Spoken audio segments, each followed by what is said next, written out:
Bismillahirrahmanirrahim. Elhamdülillahi Rabbil alemin. Ve sallallahu ve sellem ala nebiyyina Muhammedin ve ala alihi ve sahbihi ecmaîn. Amma ba'd. Salihlerin Baxsası kitabında 13. bölümü davam edirik. Xeyir yollarının çoxluğunun bəyanı bölümün adını belə qoyduq. Biz ikinci hədisi götürük bu bölümdə. Həmçinin Əbu Zərdən gələn hədisdə Əbu Zər radiyallahu anhu həqiqətən Allahın Resulü sallallahu aleyhi ve sellem demiştir. Sizlərdən birinin hər bir oynağı üçün səhərlədikdə hər bir oynağı üçün sədəqə var. Sizlərdən birinin. Hər təsbih, yəni Subhanallah demək sədəqədir. Hər təhmidə, yəni Elhamdülillah demək sədəqədir. Hər təhlilə, yəni La ilahə illallah demək sədəqədir. Hər təkbir, Allahu Ekber demək sədəqədir. Yaxşılığı əmr etmək sədəqədir. Pislikdən çəkindirmək sədəqədir. Bunların hamısını 2 rükət duha namazı əvəz edir. Yəni 2 rükət duha namazı qılsan, yəni bu onu əvəz edir. Müəllif rahmehullah burada Əbu Zər radiyallahu anhdan hədisi nəql edir ki, Peyğəmbər sallallahu əleyhi və səlləm deyir ki, sizlərdən birinin hər bir oynağı üçün səhərlədikdə sədəqə vardır.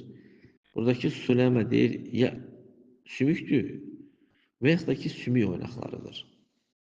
Yəni hər səhər, hər gün sabahladıqda hər biri üçün, insanın hər bir əzası üçün sədəqə verməlidir insan. Yəni, hər bir oynaqlarından oynağı üçün sədəqə verməlidir. Deyirlər ki, bədəndə 360 oynaq vardır. Bədəndə 360 oynaq vardır.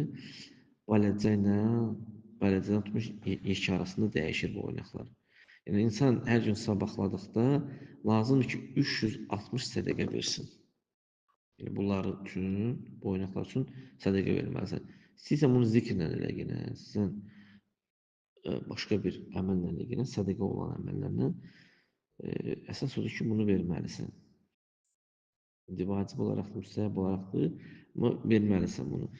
Bunların hamısını bu əvəzinə 2 rükət duha namazıdır. Yəni 2 rükət duha namazı qılırsan, həmin oynaqların sədəqəsini vermiş olursan. Lakin bu sədəqələr mal sədəqəsi deyil. Əksinə ümumi bir sədəqədir. Yəni hər bir xeyir qapıları sədəqədir. La ilahə illallah demək, Allahu Ekber demək, Subhanallah demək, Elhamdülillah demək, yaxşılığı əmr eləmək, pislikdən çəkindirmək, bunlar hamısı sədəqədir. Hər bir şey ki, Allaha yaxınlaşdırır, sözdən, əməldən ibarət olan hər bir şey nədir? Bu sədəqədir. Hətta Peyğəmbər sallallahu əleyhi və səlləm deyir ki, sən deyir, bir kişiyə onu mininin üzərinə çıxmağa kömək eləsən və yaxud da ki, onun yükünü mininin üzərinə qoysan, kömək eləməyə qoysan, bu nədir? Sədəqədir. Hansı hədis Müslimdə gəlir. Yəni, hər şey sədəqədir. Məsəl üçün, Quran oxumaq sədəqədir, elm tələb etmək sədəqədir. Sədəqələri çoxaltdıqda bu özü sədəqədir. Əlavə sədəqələrdə vacibi var, müstəhəbi var.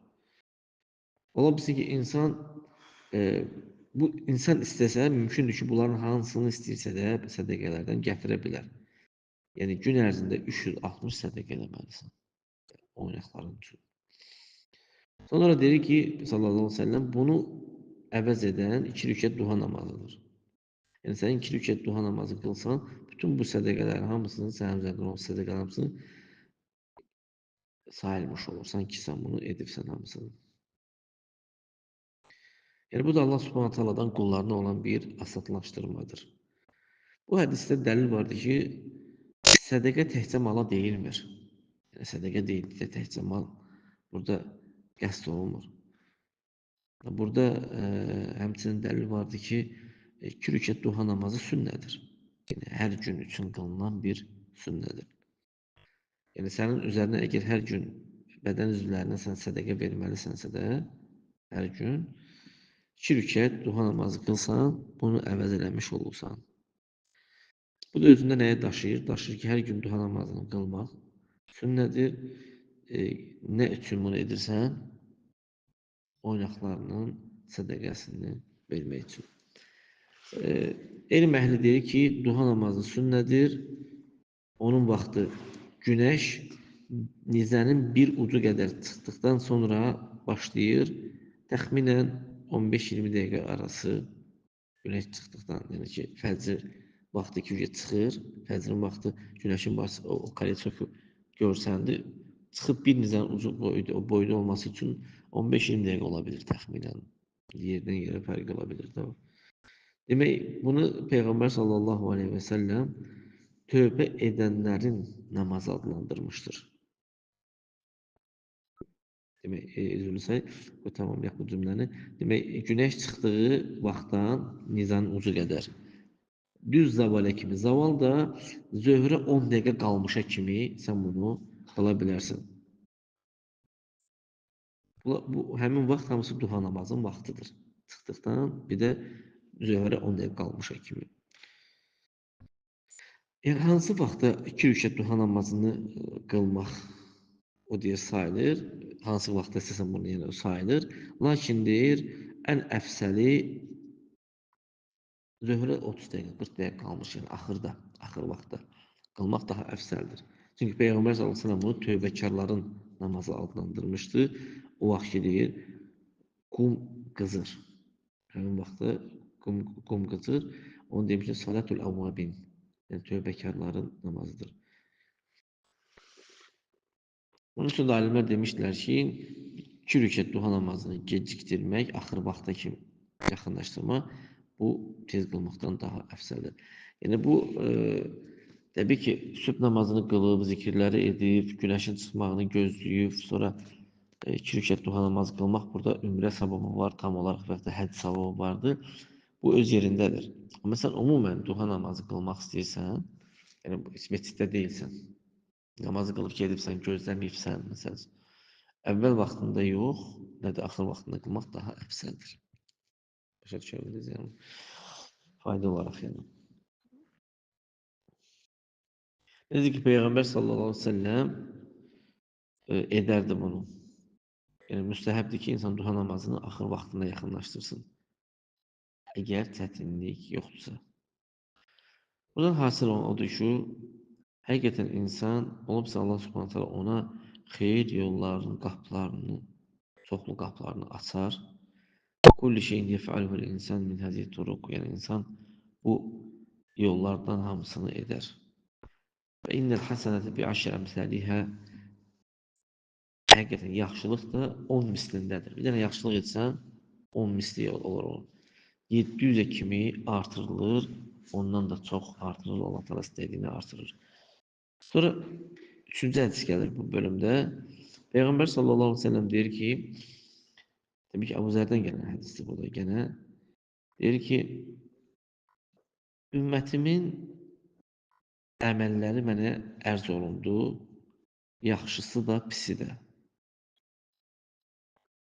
Onların yaxşı əməllərindən yoldan əziyyət verən bir şeyi uzaqlaşdırmaq. Tapdım, yəni gördüm. Və pis əməllərindən də məsciddə olan o bəlğam ki var insan ağzından çıxır, onu dəf eləməməkdir. Yəni, insan tüpürür məscidə, o vaxtı məscid torpaq idi, qumluq idi. Tüpürür, onu kəffarəsi onu örtmək idi. Yəni, bu pis əməldir. Peyğəmbər sallallahu əleyhi və səlləmin pis əməl olduğunu bildirir. Hədisi Müslim rivayet eləmişdi. Müəllif rahmanullah yenə Əbu Zər radiyallahu anhdan nəql edir və hədis ki, həqiqətən Peyğəmbər sallallahu əleyhi və səlləm deyir ki, ümmətimin əməli pisi də yaxşısı da mənə ərz olunmuşdu. Yəni ona bəyan olmuşdu. Bunu kim bəyan eləmişdi? Bunu Allah Subhanahu taala bəyan eləmişdi. Çünki halalı da, haramı da qoyan, vacib edən həmçinin Allah taaladır. Halal, haram, vacib bu şeyləri də Allah taaladır yəni. Allah Subhanahu taala öz peyğəmbəri Muhammed sallallahu əleyhi və səlləmə bunu ümmətin yaxşı əməllərində, pis əməllərində ərz eləmişdir. O yaxşı əməllərindən görmüşdü ki, yoldan əziyyət verən bir şeyi götürmək. Yoldan əziyyət verən bir şey, yəni keçən insanların məsəl üçün tikandır, daşlardır, çöpdür, şüşədir, heyvan təzəkləridir. Bundan başqa olan şeylər. İki də ki, e, əziyyət verir, əziyyət verən şeyi uzaqlaşdırmaq, bu hamısı yaxşı əməllərə aiddir. Yəni Peyğəmbər sallallahu əleyhi və səlləm yoldan əziyyət verən bir şeyi götürməyi bəyan eləmişdi ki, o sədaqədir. Bu yaxşı əməllərdəndir. Orada sədaqə savabı vardır. Və bəyan eləmişdi ki, sallallahu əleyhi və səlləm iman 70 neçə şöbəsi var. İmanın 70 neçə şöbəsi var. Ən ucası la ilahe illallahdır və ən aşağısı isə yoldan əziyyət verən bir şeyi götürməkdir. Həya da imanın şöbəsindəndir. Həya. Hədis Buxari Müslimdədir. Əgər sən yoldan əziyyət verən bir şeyi görsən, onu oradan uzaqlaşdır. Bu sənin əməllərin, yaxşı əməllərinə aid olacaqdır. Yaxşı əməllərindən olacaqdır. Bu sənin üçün sədaqə olacaqdır. İman xislətindən olacaqdır. İman şöbəsindən olacaqdır. Əgər bu yaxşı əməllərdəndirsə də, yaxşılıqlardandırsa, onda nədir? Həmçinin sədaqələrdən sayılır. Əgər insan müsəlmanların yoluna əziyyət verən bir şeyi qoysa, onun pis əməllərindəndir. Və bu insanlar hansılar ki, görürsən, qabıqları yola atırlar, istə qarpız qabığı olsun, apelsin qabığı olsun, banan qabığı olsun. Ondan başqa olan şeyləri görürsən, bazarlara tulluyurlar, insanların keçən yerlərinə, yollara da. Yəni, şək yoxdur ki, bu onların əgər müsəlmanlara əziyyət versə, onlar üçün bu günah olmuş bir şey olacaqdır. Onlara günah olacaqdır buna. Allah Teala deyir ki: "Vellezine yu'zunel mu'minine vel mu'minat bighayri maktesebu." O kəslər ki, mömin kişi və mömin qadınları qazanmadıkları günaha görə əziyyət verirlər, fəqad ihtəməlu buhtanan və ismen mubina. Artıq böhtan daşımış olur və açıq-aydın günah etmiş olurlar. Alimlər deyirlər ki, əgər həmin o əziyyət verən şeyə heyvan da yapışası olsa və yaxud da ki, insan yapışası olsa qabıqlarınızda, sonra qırılsa, yıxılır, qırılır da, qolu qırılır, ayağı qırılır.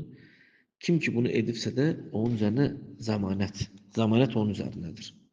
Yəni həmin kəs onun cəza olaraq nə etməlidir? Əziyyət çəkəni, zərər görəni zərərini ödəməlidir. Diyə olaraq, və yaxud da bimə dunu və yaxud da diyədən aşağı olan bir şey. Yəni diyə olmaya da bilər də, yəni elə şey var ki, o diyə yoxdur. Mühüm odur ki, ən hədə min əziyyətil muslimin, yəni bu şey yola əziyyət verən şey, tullama müsəlmanlara əziyyət verən şeylərdəndir. Və həmçinin bəzi insanlar görürsən ki, bazarlarda yollara su axıdırlar, bu insanlara əziyyət verir. Hamısı maşınlar oradan keçər, həmin maşının alt təkərindən çıxan su başqasının paltarını ısladar, kirlədər. Ola bilsin ki, orada fəsad olar, şək yoxdur ki, asfalt üçün fəsaddır. Çünki deyir, asfalda nə qədər su buraxırsansa da, o qədər asfaltın keyfiyyətini azaldır və onu neyir, zayi edir. Mühüm odur ki, biz çox təəssüflər olsun ki, yəni, müsəlman ümməti bu işlərə çox fikir vermirlər. Yəni, müsəlman deyir ki, biz bu şeylərə çox diqqət yetirmirik. Sanki burada heç nə yoxdur. Görürsən ki, insan bazarlarda insana əziyyət verən bir şey tulluyur yola. Fikirləşmir ki, yəni bu kiməsə əziyyət verər. Məsələn, şüşə qırıqları tulluyur, fikir vermir, sökləri tulluyur da, ağaçları tulluyur. Fikir vermir, daşları tulluyur yolun ortasına fikir vermir, amma bu kimlərəsə əziyyət verə bilər. Bu halda bizim üçün müstəhəbdir ki, hər səfər yolda əziyyət verən bir şey gördükdə biz onu oradan uzaqlaşdırmaq müstəhəbdir. Çünki bu sədəqədir və yaxşı əməllərdəndir. Sonra deyir ki, pis əməlləri meçiddə olan nuxanı, bəlğəmi dəfn eləməməsidir. Görürsən, bəzi insanlar meçiddə belə şeylər edirlər. Peyğəmbər sallallahu vaxtında yer nə idi? Daşlardan idi. Bələcə daşlardan idi də. Orada onu kimsə o xatanı edirdisə də, o torpağın içindən gizlədə bilirdi. Amma indi bizdə, məsələn, torpaq deyil. Onu sən nə ilə? Dəsmalla, sulu dəsmalla, quru dəsmalla nəyləsə uzaqlaşdırıb apara bilərsən. Bil ki, məsciddə o bəlğəmi tullamaq haramdır. Yəni, tüpürmək deyək də, tüpürmək haramdır. Kim ki, məscidə tüpürsə, artıq günah eləmiş olur. Peyğəmbər sallallahu deyir ki, məsciddə tüpürmək xatadır, xatiyyədir, yəni günahdır. Və ispat eləmişdi, bu xatiyyədir, onun kəffarəsi onu dəfn eləməkdir. Yəni, insan belə bir şey eləsə olsa, onu torpağın altına basırır, torpağı çevirir, basır. Lakin bizim vaxtımızda isə onu mindillə, yəni salfetka ilə, su dəsmalla uzaqlaşdırır. Bu deyil, tüpürcəkdir da, o da qalsın bundan böyük olan şeylər. Yəni, o vaxt insanlar var idi ki, insan məscidə daxil oldu, ayaqqabısının altında bütün hər şey daşıyırdı. Ayaqqabısını mescid girib təmizləyirdi, hansı ki, onun yanında təzəyək, məzəyək belə şeylər yəni var idi. Ki, onlar da mescidə tökülürdü, mescidi batırırdı. Sən belə şeylər görürdə bunu nəyin hökmünə sal, yəni o bəlğəmin hökmünə sal, bürcənin hökmünə sal ki, yəni bu ən aşağı bir şey olmasa, böyük şey heç olmaz yəni. Yəni, mesciddə əziyyət verən şeylər tullamaq günahdır, haramdır. Və ondan da böyük nələr varsa da hamısı o ən aşağı o tüpürcənin hökmünə girir. Və buradan həmçinin həqiqətən bəzi insanlar görürsən ki, və zəlikə eydə ənə bə'də nəs təkunu ma'ahum mənədil xəfifə. Görürsən bəzi insanların əllərində salfetka olur, tüpürcənin salfetkaya qurur ki, məsciddə türlür. Məscidin arasından türlür və yaxud da. Yəni bu əziyyətdir, şək yoxdur ki, nəfslər bu şeydən iyiganə deysinir. O da qalsın ki, Allahın evlərindən birinə turlayasan sən bunu yəni. Əgər belə bir şey olsa, onu salfetkaya qoy, ehtiyac olarsa. Qoy cibinə, sonra gedəndə onun üçün hazırlanan yəni cibin qutularına tulla gələn ora. Heç kim bundan əziyyət çəkməsin. Gələn səfər 4-cü hədis götürək bu bölümdə. Allah təala istəyirəm ki, bizlərə faydalı eləsin.